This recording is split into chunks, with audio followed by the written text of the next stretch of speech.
और उसमें अगर छोटी सी अगर कोई गलती करते थे तो ये हमारे बड़े नेता किसी नेता को परेशान करने के लिए थोड़ा बहुत कर सकते थे, लेकिन जनता की भावनाओं को कभी याद नहीं किया, जनता की भावनाओं को हमेशा आदर और कदर किया।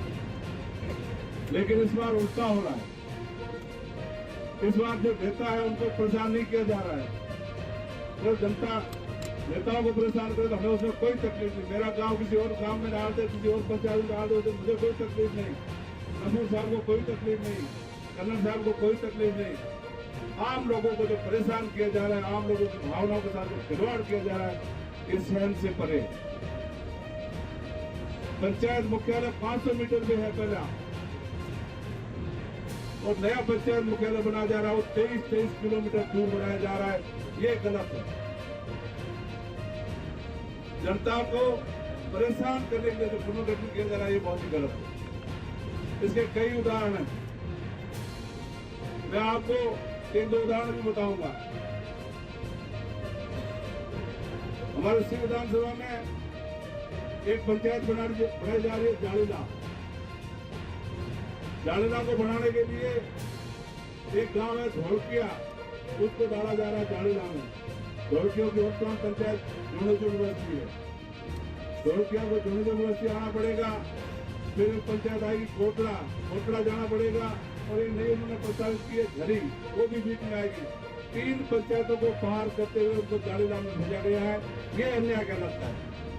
ऐसे कई उदाहरण है, ऐसे कई उदाहरण है। ऐसे लोगों को परेशान करने के लिए से जो काम किए जा रहे हैं ये बड़ा गलत है। इन्होंने इस बार कई ऐसी पंचायतें जो बनी हुई है उनको खत्म भी किया है।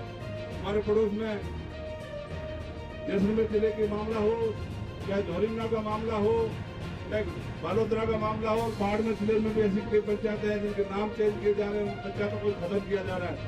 ये जो नई परंपरा शुरू कर रहे हैं ये बड़ी गलत है। समय है, समय कब पलट जाएगा किसी को कोई पता नहीं। मैं जहाँ जितने भी लोग पधारे हैं, कांग्रेस पार्टी के कार्यकर्ता की भारी संख्या में पधारे हैं, मैं आप सबसे ये कहना चाहता हूँ, आप चिंता न करें, आप चिंता न करें। भविष्य अपना है, और भविष्य में जब सरकार बनेगी ये जो कह रहे हैं इससे भी ज्यादा उनका खिलाफ करेंगे। जल्द पंचायत में उनको तोड़ करके वापस सही जगह भी कर दिया जाएगा, आप चिंता न करें।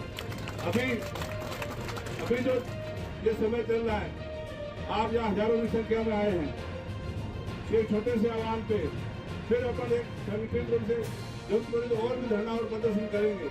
और उस धरने प्रदर्शन में यहाँ मैं प्रशासन को बताना चाहूंगा कि बाहर की सड़कें और छोटी पड़ जाएगी, आपको निकलने का रास्ता नहीं मिलेगा। ये मैं आपको पहले अवगत करा रहा हूँ। साथियों, इतना अन्याय पब्लिक सहन नहीं करती। पब्लिक जब सड़कों में आ जाती है तो बड़ी बड़ी चीजें हमको बदलनी पड़ती है। तो पंचायत राज का पुनर्गठन लोगों की सुविधाओं के लिए होता है। पहले लाइन ही उसमें ये लिखी जाती है, जनता की सुविधाओं को और सत्ता का विकेंद्रीकरण करने के लिए नई पंचायतों का या नगर पालिकाओं का गठन किया जाता है। लेकिन ये जो काम हो रहा है एकदम उल्टा काम हो रहा है।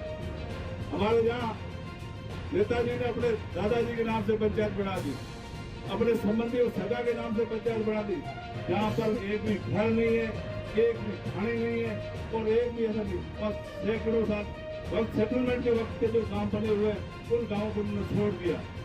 उसमें कई और भी गलत काम किए। ऐसे अधिकारियों के भी नाम से जितने रिश्तेदार थे उन सबकी पंचायतें बना दी गई। और उन पंचायतों को बनाने के लिए हमारे गुजरात में एक सुकालिया गाँव है, गुजरात से सिर्फ जस्ट पास में है, सिर्फ आधा किलोमीटर दूर है। उनकी मस्जिद वही है, उनके कब्रिस्तान वही है, उनका मरना फिर उठना फिरना वही है। उनको पहले बिजदार आना पड़ेगा, फिर धारासर जाना पड़ेगा, और फिर जाके भीमाराम सुसार की धारा जाना पड़ता है। ये कोई तरीका हुआ भाई आपका? ये चीजें बड़ी गलत है, और इस गलती को हम नहीं होने देंगे, ये आपको बताना चाहते हैं। दूसरा, लोगों को परेशान करने के लिए उदाहरण तो मेरे पास पूरा है, विधानसभा के सभी गांवों की मेरे पास जानकारी भी है। लेकिन एक और बात बताना चाहूंगा, मेरे को सीधा करने के लिए मेरे गुरु आदरणीय अमित साहब को और हमारे लोकप्रिय विधायक रविंद्र सिंह को भी बहुत दूर से उठा करके रामसर में डाल दिया। ये कोई तरीका है उनका?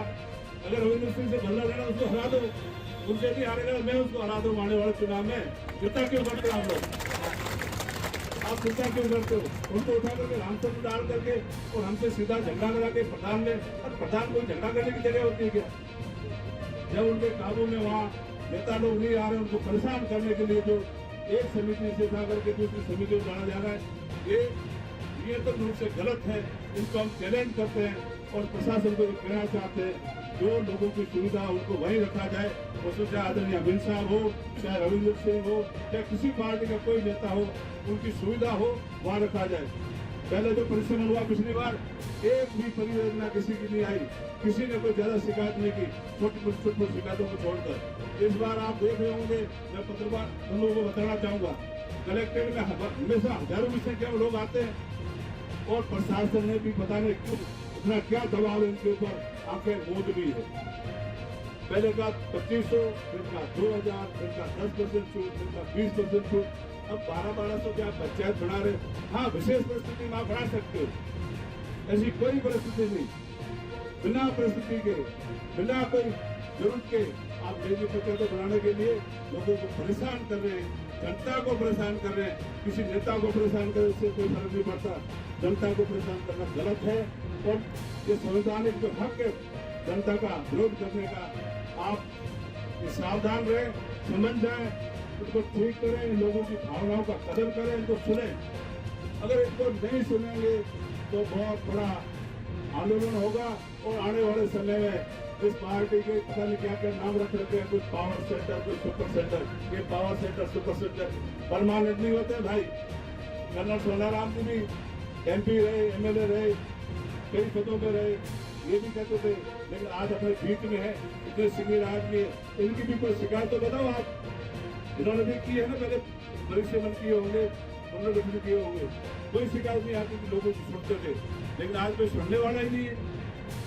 ये बड़ा गलत है। मैं आप सब साथियों को बताना चाहूंगा, अभी थोड़ी देर बाद में अपन ज्ञापन देने चलेंगे। ज्ञापन में आप शांति बना के रखें। आप जो भी ज्ञापन की कॉपी लेके आए, या जिला कांग्रेस कमेटी के पदाधिकारी विराजमान है, इनको आप सभी कॉपियां दे दें। यहाँ कमेटी बना करके हम लोग अंदर जाएंगे, सभी बातों पर एक एक ज्ञापन पे चर्चा करके आपकी बात हम लोग रखेंगे। और उम्मीद है यहाँ की कलेक्टर महोदया इंडिया की टॉपर IAS में से एक है, तो हमारी बात सुनेगी और न्याय करने की हम उससे उम्मीद करते हैं। अगर न्याय करती नहीं करती, उसमें देखेंगे। उन्हें आप इतनी भारी संख्या में पधारे, आप सबका बहुत बहुत धन्यवाद।